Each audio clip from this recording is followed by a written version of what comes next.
Salve, salve galera! Bem-vindos a mais uma aula de História Geral da Uniafro e no tema de hoje vamos tratar sobre a Idade Moderna, a Era dos Renascimentos. Vou explicar depois o porquê desse título.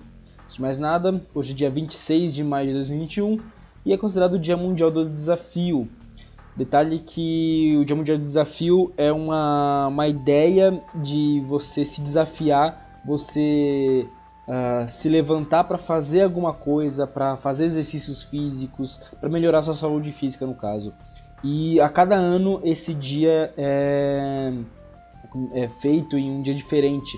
No passado, no caso, foi dia de 27 de maio. Então geralmente é na última semana assim, do mês de maio. Antes de começar a aula, eu peço desculpas porque na semana passada, na semana retrasada, que era para eu ter postado a aula de História Geral da Uniafro, eu acabei não conseguindo postar, não conseguindo gravar a aula por conta de ter voltado na minha cidade as aulas presenciais. Eu tive que voltar para a escola e meu horário foi reorganizado. Meus horários estão uma bagunça nas últimas semanas, então eu acabei não tendo muito tempo, estou tendo que me reorganizar novamente. Por isso eu acabei não gravando e postando a aula da outra semana. Então por isso eu estou repostando aqui a grade de aulas, que depois eu vou acabar fazendo algumas mudanças. Porque como eu acabei não postando uma semana de aula, eu vou ter que juntar duas matérias em uma. Provavelmente vai ser Iluminismo com Guerra de Secessão, ou o Neocolonialismo com a Primeira Guerra Mundial. Provavelmente eu vou acabar juntando duas matérias em uma para vocês acabarem não perdendo nada. Então uma aula vai acabar tendo um tempo um pouco mais extenso do que as outras, beleza? Então peço desculpas por essa desorganização minha. Sobre a matéria de hoje, antes de começar a matéria eu vou dar um contexto.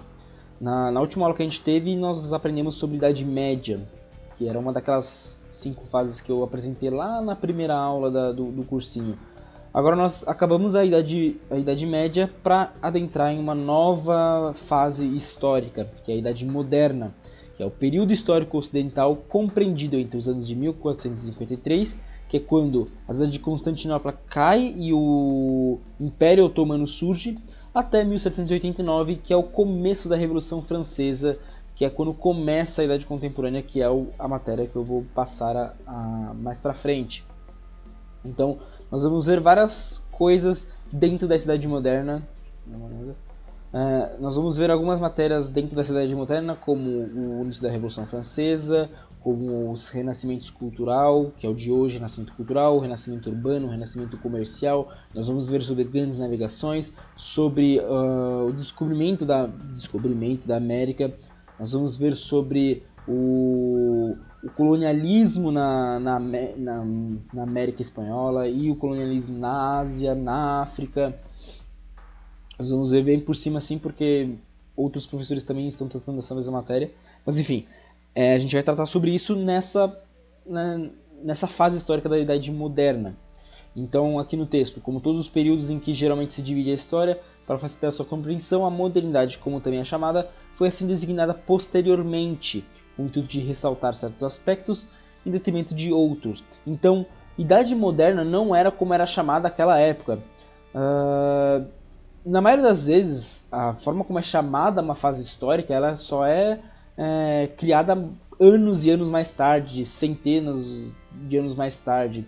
Inclusive, até peço para refletirem sobre isso. Como é que vão chamar a nossa fase histórica no futuro? Depois reflitam a respeito disso. Então aqui, dessa maneira deve ser observado como um processo que apresenta tanto continuidades quanto rupturas com o período anterior e o que o sucede.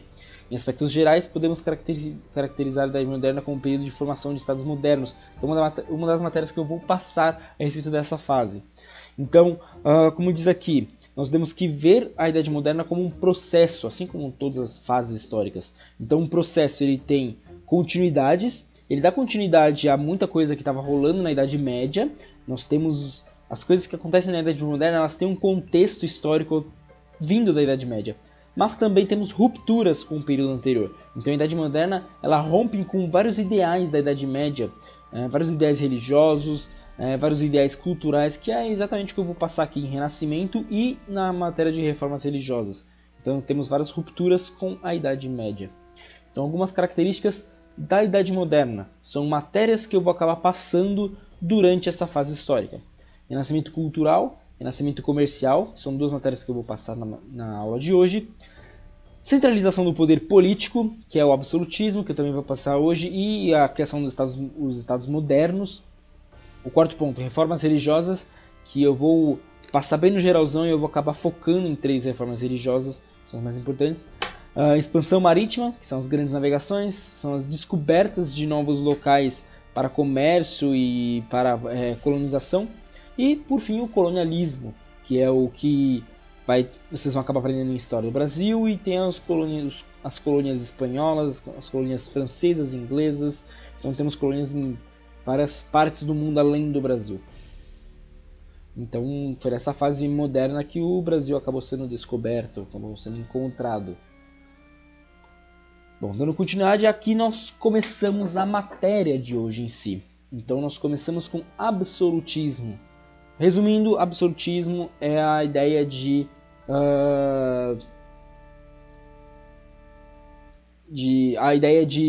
um rei com poderes absolutos, com todos os poderes possíveis dentro de um governo, dentro de um estado.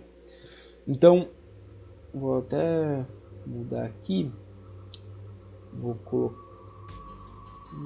dá pra colocar aqui, opção de ponteiro, para vocês verem com o meu mouse de uma forma melhor. Então aqui nós temos o primeiro ponto, é o contexto histórico. Como que chegou ao ponto de termos um poder absoluto. Se vocês lembram, na Idade Média, lembrando a matéria da outra semana, nós não tínhamos um poder central muito forte. Os reis, os imperadores acabaram perdendo muito poder durante a Idade Média.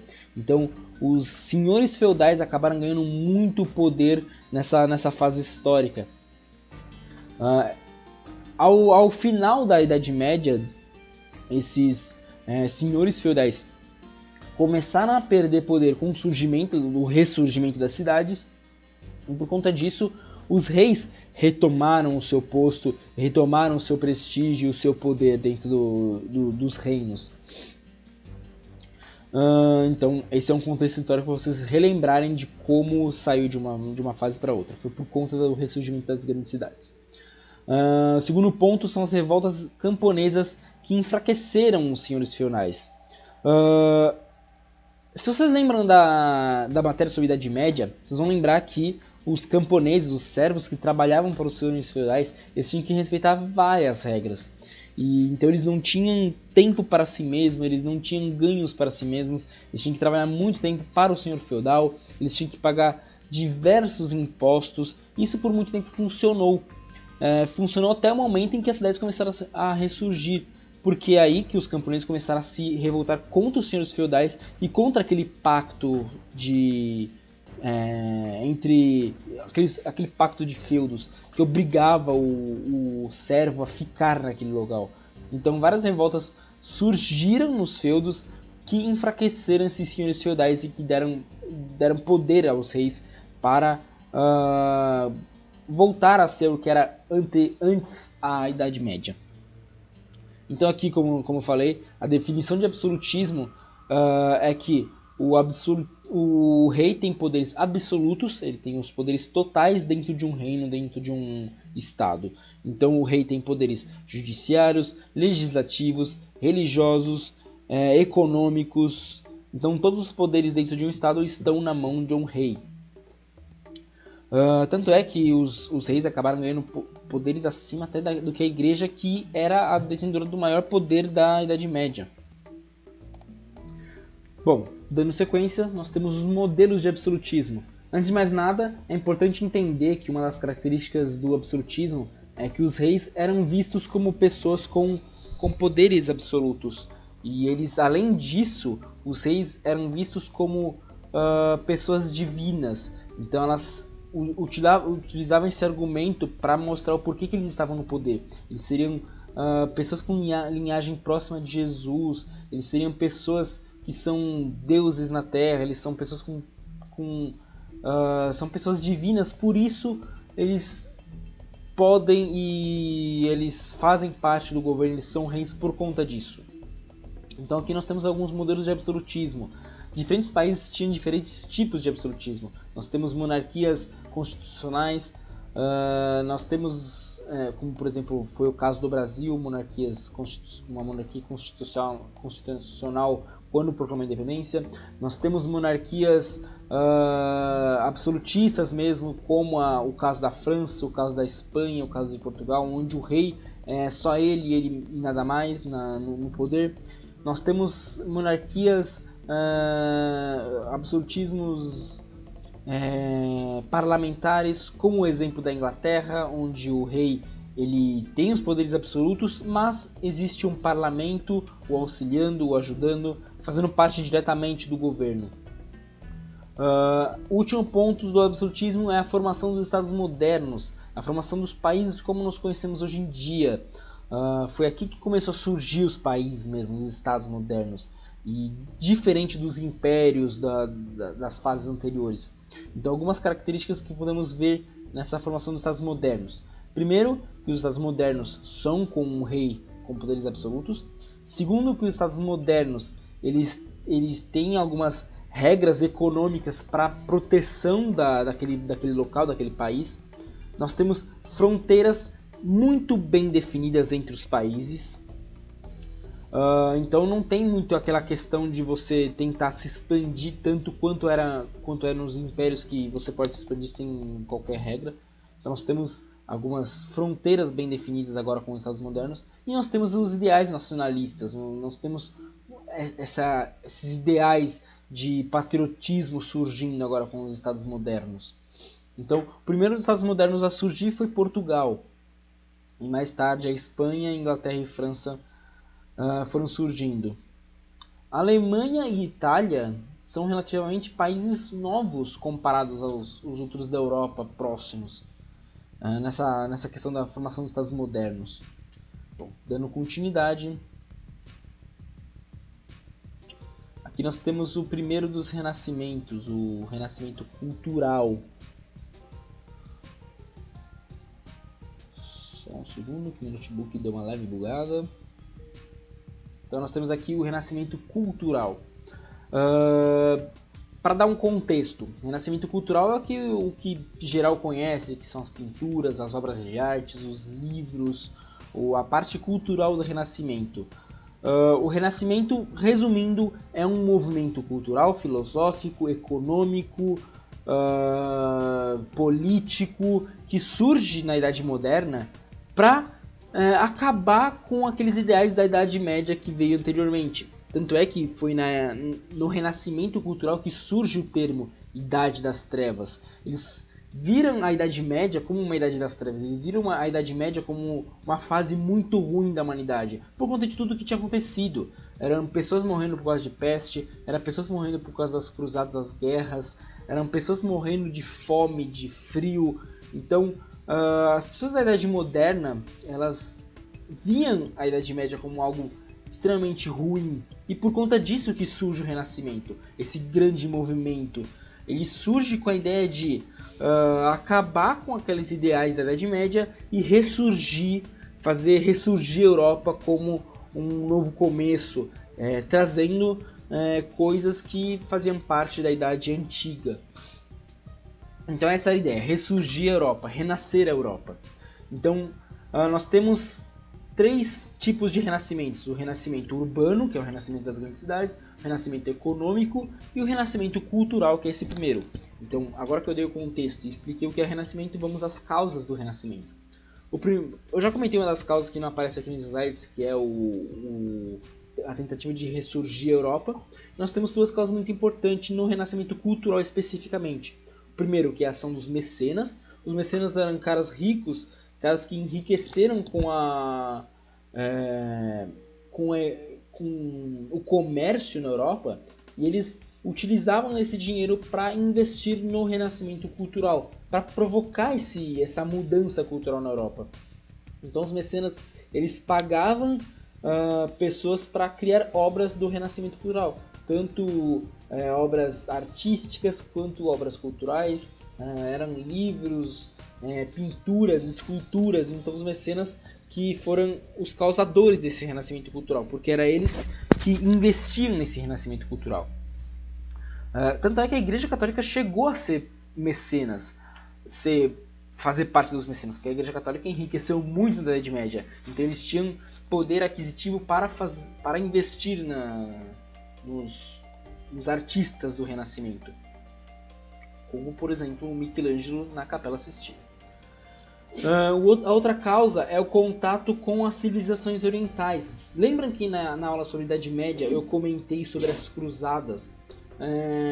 As cruzadas eram aquele movimento, aquela guerra santa que os europeus fizeram com os muçulmanos lá no Oriente Médio.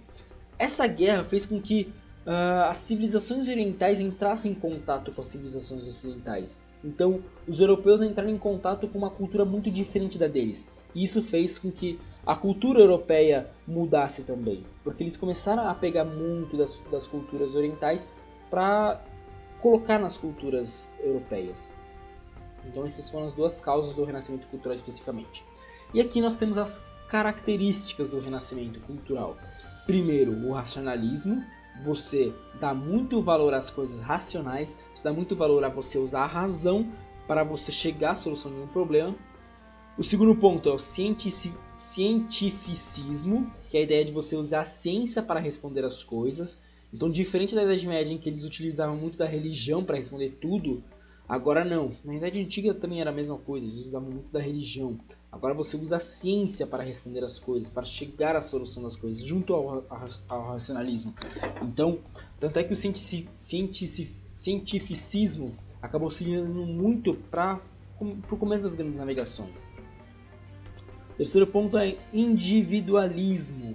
Você dá valor para o indivíduo, você dá valor para aquela pessoa, dando poderes individuais para ela poder se expressar individualmente. O quarto ponto é o antropocentrismo e o humanismo. Os dois são muito parecidos, mas em resumo é você colocar o homem como centro do universo, como centro das criações, o centro da natureza. Humano no sentido de ser humano, não de homem. O homem como ser humano, não como só aquele sexo. Então você coloca o ser humano como centro de tudo. E por último, o classicismo, é a parte mais importante do Renascimento. Como eles eram contra a Idade Média, a principal ideia do Renascimento cultural é renascer a Europa utilizando ideias clássicas para fazer parte da cultura nova, da modernidade. Então você pega ideias de Roma e de Grécia, dos locais de maior impacto na Idade Antiga, e retoma esses valores clássicos para a Idade Moderna. Então essa era a principal ideia do Renascimento cultural. Pegar todas aquelas ideias da Idade Média, jogar fora e trazer de volta as da Idade Antiga, que seria uma idade de ouro da Europa. O país pioneiro é na Itália. É na Itália que começa o Renascimento cultural. Por 3 motivos. Primeiro, que era na Itália que ficava a Igreja Católica, que era a detentora do maior poder da Europa. E por conta das cruzadas ganharam ainda mais dinheiro e poder. O segundo ponto é que a Itália, por conta das cruzadas, ela teve o domínio do mar Mediterrâneo. Então a Itália conseguia fazer muito comércio. E o terceiro ponto é que a Itália era o país mais rico e evoluído tecnologicamente da época. Então a Itália era o país onde era o melhor local para ser o berço de um renascimento. Então é na Itália que começa o renascimento cultural. Outro slide, agora renascimento comercial. O renascimento comercial surge por conta de alguns motivos. O primeiro deles é o excedente na produção. Ao final da Idade Média, a produção aumentou muito. A produção de alimentos, de produtos. Então, por conta desse aumento na produção, o comércio também aumentou. Você agora tem um excedente dentro das grandes fazendas, dos grandes feudos, tem um excedente de produtos. Então o que você vai fazer com esse excedente? Você vai vender, você vai tentar conseguir lucro. Então é aqui que começa o renascimento comercial da Europa. E até então os feudos não faziam comércio entre si, não tinha o porquê, porque eles eram autossustentáveis. Agora não, agora você produz também para comércio, para vender e trocar produtos, comprar produtos. Então é aqui que começa a surgir os comerciantes itinerantes. São comerciantes que eles não viviam dentro de um feudo, e eles viviam andando de feudo em feudo, de cidade em cidade, de estado para estado, comprando e vendendo produtos. Era essa a vida deles. E esses comerciantes fizeram com que a roda da economia voltasse a surgir, começasse a rodar dinheiro pela Europa, e começou a fazer com que os produtos rodassem pela Europa. E é aqui que surgem os burgos. Os burgos nada mais são do que cidades onde os comerciantes itinerantes, vendo que o comércio itinerante não estava mais dando tanto lucro, não estava mais funcionando por conta de ser perigoso, por conta de ser demorado e por conta dos gastos, não estava valendo mais a pena. Então é aí que surgem os burgos. Aquelas antigas cidades voltam a ressurgir na forma de burgos. Então os burgos surgem para venda e compra de produtos, surgem como locais especificamente para comércio.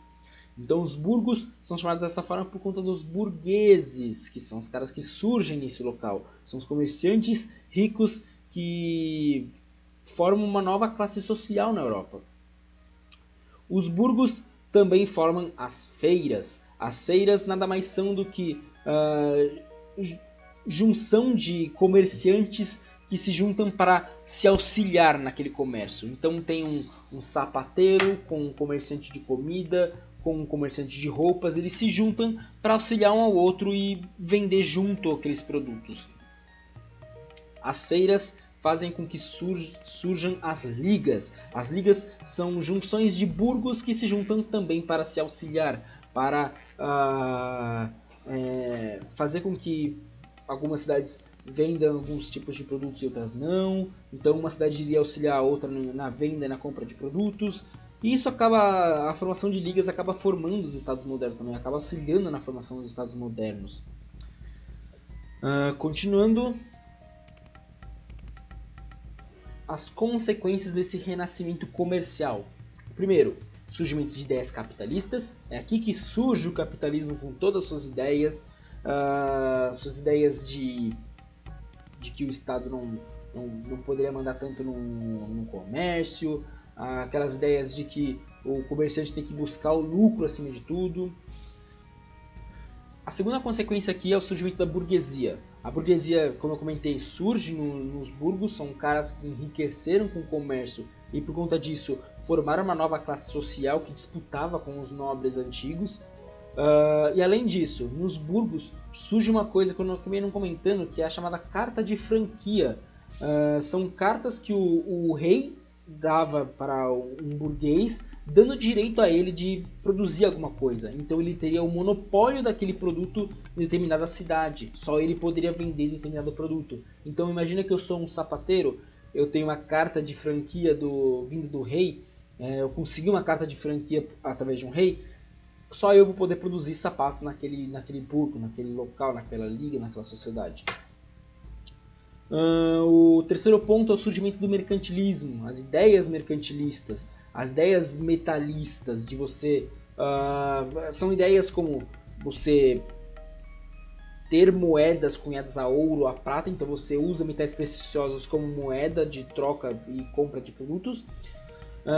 Ideias de defesa de comerciantes, então começa a surgir vários impostos para serem pagos para compra e venda de produtos dentro de um local. Para você trazer um produto de fora é muito mais caro do que você conseguir um produto dentro daquela cidade. É uma forma de você dar proteção alfandegária para os comerciantes do país. Além disso, surgem ideias de lucro, então aquela ideia de balança comercial favorável surge agora com o mercantilismo. Aquela ideia de que você tem que vender mais do que você compra para você poder manter a balança comercial favorável para o seu estado, o seu país. Então surge aqui na época o mercantilismo por conta do renascimento comercial. E por último, o financiamento de processos como grandes navegações, renascimento cultural, reformas religiosas e monarquias nacionalistas. Então, por conta do renascimento comercial, o dinheiro começa a rodar mais na Europa e esse dinheiro acaba financiando outros processos, como o renascimento cultural, que eu comentei antes, que eu falei que os mecenas, que eram caras que enriqueceram com o comércio, eles investem no renascimento comercial. Além disso, grandes navegações, que é um forte investimento do renascimento comercial para conseguir novos locais para venda de produtos. As reformas religiosas, que é uma matéria que eu vou passar na semana que vem. E as monarquias nacionalistas, que é o absolutismo que eu comentei antes. O absolutismo começa a surgir por conta do renascimento comercial. O renascimento comercial faz com que os senhores feudais percam poder e os monarcas ganhem poder. Então, o renascimento comercial acaba financiando todos esses processos. Por fim, na aula de hoje, temos o renascimento urbano. O renascimento urbano é o renascimento das grandes cidades. Então, para dar um contexto disso, por que ressurgem as grandes cidades? Então, aqui nós temos o crescimento populacional como primeiro ponto importante para um contexto do renascimento urbano. Se vocês lembram, eu vou explicar a importância disso. Se vocês lembram na aula sobre Idade Média, eu expliquei sobre feudalismo, sobre como funcionava o sistema feudal, aquele sistema de suzeranos e vassalos, onde o senhor feudal era o suzerano, ele dividia suas terras com seus vassalos, com seus servos, e os servos poderiam produzir naquelas terras. Então isso acaba gerando um problema quando a população começa a crescer demais. Tem poucas terras para muita gente. Então esse crescimento populacional faz com que muita gente saia dos feudos para ir buscar novas oportunidades nas grandes cidades, nas cidades que estavam ressurgindo. Então esse é o principal motivo do renascimento urbano. O segundo ponto são as melhorias técnicas. As melhorias técnicas fazem com que a produção nos feudos melhore muito. Aquele renascimento cultural que era baseado na ciência faz com que as técnicas de produção melhorem e isso faz com que a produção aumente. Isso faz com que a produção tenha excedentes e excedente tem que ser vendido em algum lugar. Isso faz com que as cidades ressurjam. Terceiro ponto são as melhorias climáticas. No século da Idade Moderna nós temos um clima mais favorável para a produção, principalmente a produção agrícola. Então isso faz com que também, da mesma forma que as melhorias técnicas fazem com que tenha um excedente de produção, as melhorias climáticas também fazem isso. A produção aumenta, tem um excedente e esse excedente tem que ser vendido nas grandes cidades. E o último ponto é a fuga dos servos. Os servos eles fogem tanto por conta dos direitos deles, que eles estavam vendo que não está mais valendo a pena ficar nos feudos, não tendo tempo para si mesmo, tendo que pagar vários impostos, e tem a questão do crescimento populacional. Faz com que os servos fujam dos feudos para ir morar nos centros urbanos. E é aqui que surgem os burgos, que eu já comentei antes, surge a burguesia, que eu já comentei antes, surge a carta de franquia, que eu comentei antes, e surgem as cidades livres. São cidades que não fazem parte de nenhum feudo, então elas estão livres de qualquer imposto, qualquer regra com o senhor feudal. Não é um local onde você tem uma liberdade maior do que teria nos feudos. E isso faz com que surja também um movimento comunal, o movimento das grandes cidades em busca de seus direitos, o movimento das grandes cidades em busca de conseguir um melhor comércio nos países que estavam surgindo. Hoje, como sempre, algumas indicações e algumas curiosidades. Hoje eu não trouxe curiosidades, mas eu trouxe 3 indicações para vocês. A primeira delas é um filme chamado 1492, A Conquista do Paraíso. É um filme que trata mais sobre grandes navegações, só que vocês conseguem ver muito bem no filme o contexto do Renascimento rolando ali. E ele trata muito sobre a vinda do Colombo para a América, a descoberta da América pelo Colombo. Ele é um filme muito interessante, ele é bem antiguinho, mas é muito legal de se assistir. A segunda indicação é o livro Da Vinci por ele mesmo, Anotações de Da Vinci por ele mesmo. É um livro muito legal para quem quiser ler. Vou ver se eu acho em PDF para mandar para vocês. Inclusive sempre me lembrem, por favor, de enviar as coisas para vocês que eu fico prometendo aqui nas aulas. Então tem esse livro muito interessante que fala sobre a história do Da Vinci e utiliza muito das anotações dele mesmo para contar a história. É muito legal de se ler. E o terceiro é um jogo, para quem curte, tem o jogo Assassin's Creed 2, que ele se ambientaliza totalmente na fase do Renascimento, e ele é muito bem feito historicamente falando. Então essas foram as indicações de hoje. Então muito obrigado para quem assistiu até agora. Qualquer dúvida, só me mandar mensagem no Insta, e-mail, WhatsApp, Face, qualquer lugar que vocês quiserem me encontrar, vocês podem me mandar mensagem para perguntar. Ou enviem aqui nos comentários do YouTube ou nos comentários do Classroom, beleza? É isso e até daqui 2 semanas.